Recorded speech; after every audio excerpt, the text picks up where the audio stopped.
quick!" whispered Pantalaimon, and in a flash Lyra was out of the armchair and crouching behind it. It wasn't the best one for hiding behind.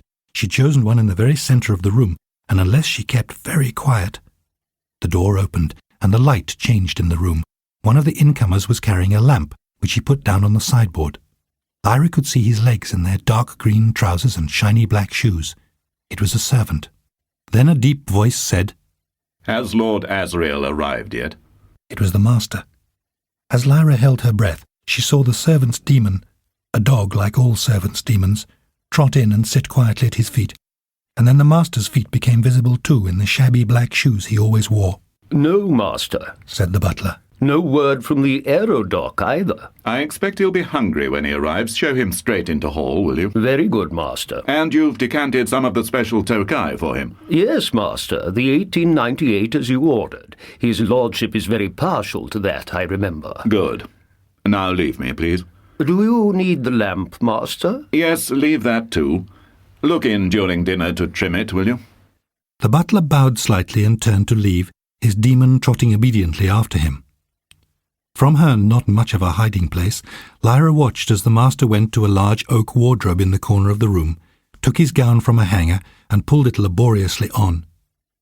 The master had been a powerful man, but he was well over 70 now, and his movements were stiff and slow. The master's demon had the form of a raven, and as soon as his robe was on, she jumped down from the wardrobe and settled in her accustomed place on his right shoulder. Lyra could feel Pantalaimon bristling with anxiety, though he made no sound. For herself, she was pleasantly excited. The visitor mentioned by the master, Lord Asriel, was her uncle, a man whom she admired and feared greatly. He was said to be involved in high politics, in secret exploration, in distant warfare, and she never knew when he was going to appear. He was fierce. If he caught her in here, she'd be severely punished, but she could put up with that. What she saw next, however, changed things completely. The master took from his pocket a folded paper and laid it on the table beside the wine. He took the stopper out of the mouth of a decanter containing a rich golden wine, unfolded the paper, and poured a thin stream of white powder into the decanter before crumpling the paper and throwing it into the fire. Then he took a pencil from his pocket, stirred the wine until the powder had dissolved, and replaced the stopper. His demon gave a soft, brief squawk. The master replied in an undertone, and looked around with his hooded, clouded eyes before leaving through the door he'd come in by. Lyra whispered, "Did you see that, Pan?"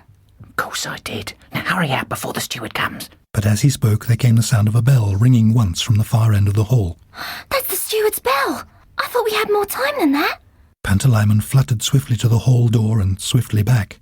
"The steward's there already, and you can't get out of the other door." The other door, the one the master had entered and left by, opened onto the busy corridor between the library and the scholars' common room.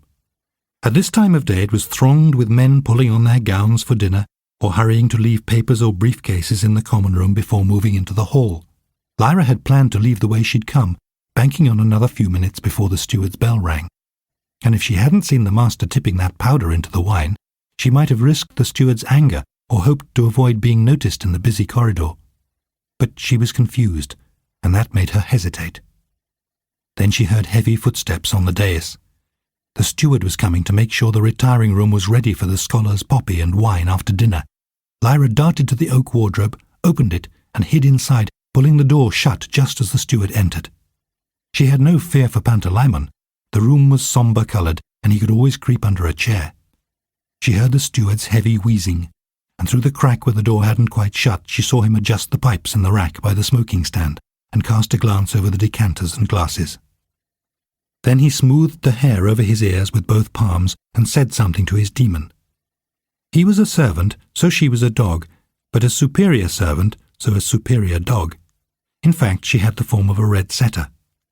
The demon seemed suspicious and cast around as if she'd sensed an intruder, but didn't make for the wardrobe, to Lyra's intense relief. Lyra was afraid of the steward, who had twice beaten her.